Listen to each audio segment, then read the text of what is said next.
Hello, everybody. This is Gary. Today is September 10th, 2021. It's 5:33 p.m.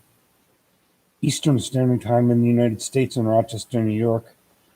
And this is my schizophrenia update for today. Right now, I'm kind of struggling. My paranoia is really bad. I went to the store today to buy some coffee, and I thought somebody was following me into the store and staring at me. Um, I have no evidence that I was being followed. Um, it was a very strong feeling, though, very uncomfortable, and I'm kind of struggling with it right now. Keeps playing over in my mind over and over again. Um,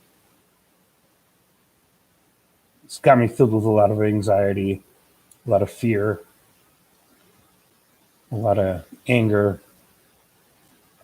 Um, of course, like I said, I have no evidence or real proof that I was followed into the store or being followed by anybody. It's more of a feeling as much as it is a thought. Um, I'm in control of my behavior. I'm not suicidal. I'm not violent. I like to state that just to be clear. Um, but today's been a pretty rough day as far as my mental health symptoms go. I mean, I don't think I need to go to the psychiatric emergency room or anything like that. But I do feel really, really uncomfortable right now. I'm worried about a lot of different things. My paranoia is just the most prominent thing right now. Like everybody else, I'm worried about money. I'm on a fixed income, about paying rent, paying my telephone bill, paying for food, just surviving like everybody else is trying to survive. I'm not the only one, of course. We live in tough times in this country. Inflation is high. People are facing eviction. Some people can't even buy food. They have to choose between food and medicine, especially if they're on disability, Social Security, or Social Security retirement benefits and non fixed incomes. They often have to choose between food, medicine, rent, gas for their car. I personally don't own a car, so I don't have to pay for gas. I'm perfectly content not owning a car. I take the bus wherever I have to go. It works fine for me. I live right in downtown Rochester, so it's not that difficult to take the bus. I live literally right across the street from the transit center of Rochester, which is sort of like the bus port authority for the Rochester area, much smaller than the New York City Port Authority, but that's the closest analogy that I could think of. Um, didn't do a whole lot today. Went out for a walk, went to the store, did my wash. Um, kind of sticking to myself today, not really talking to anybody, filled with a lot of fear, a lot of anxiety. My hallucinations are not that bad. I mean, I always hear voices to some extent.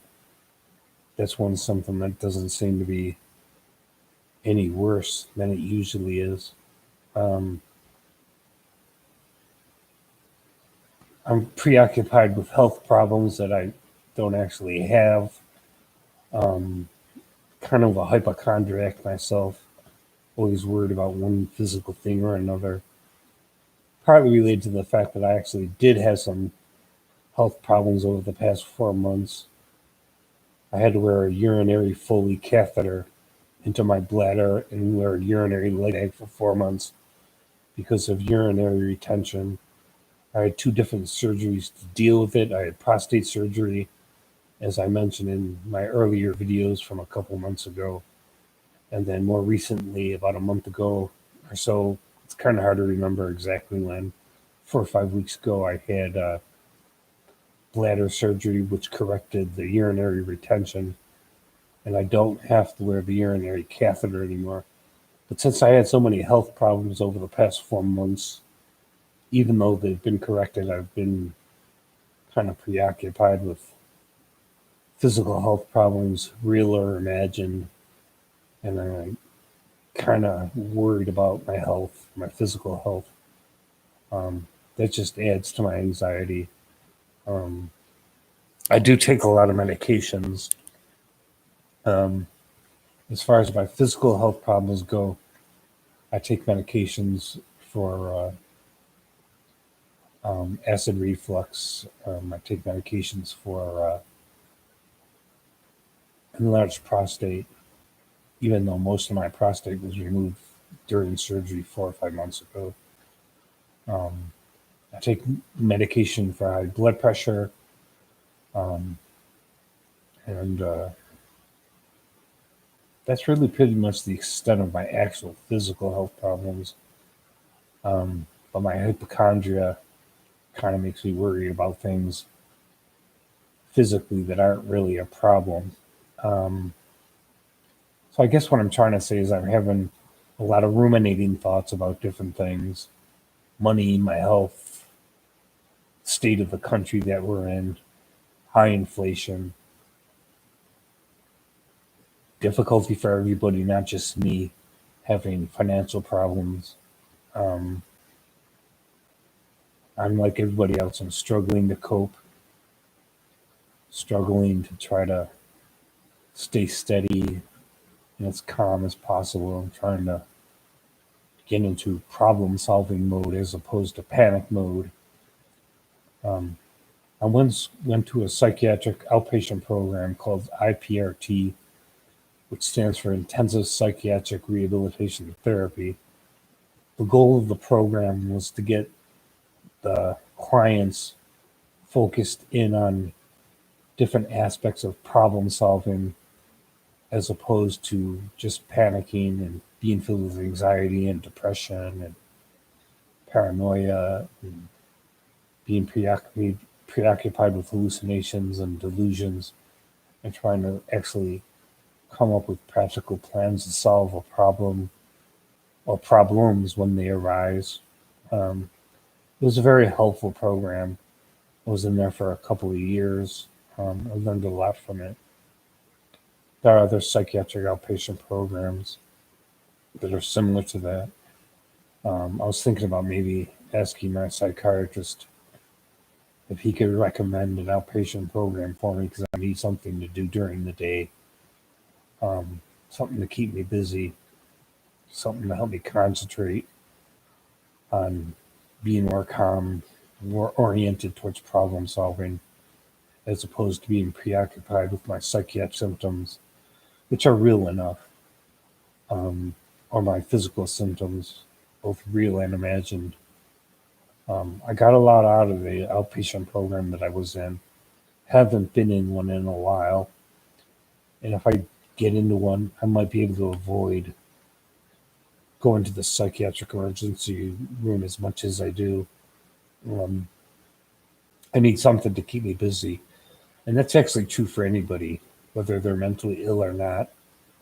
But especially true if you're mentally ill and you're hallucinating and you're paranoid and you think people are following you. The support of other clients who have similar problems to yours helps you stay grounded in reality, grounded in the evidence of what's real and what's not real, bouncing ideas off other people. Like if I'm paranoid and I think people are following me, I could talk to other clients and they could reassure me that nobody's following me, remind me that there's no evidence that people are following me. Um, and there's just a lot of support in those kind of programs. So I was thinking about asking my psychiatrist about helping me get into a day program. Um, it's a weekend coming up. It's Friday.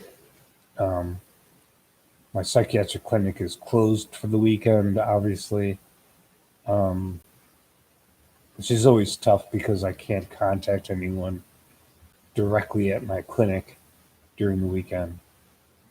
Mm. If I have really difficult times, there is the mobile crisis team in Rochester, New York that comes, if they can, to talk to you at your apartment or your house.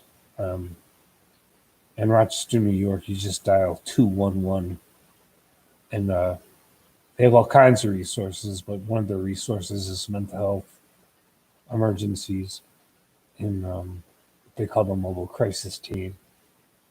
Um, of course, if it's a real emergency that involves being potentially violent or suicidal, you should call 911, um, because that's something that the police and an ambulance would have to deal with.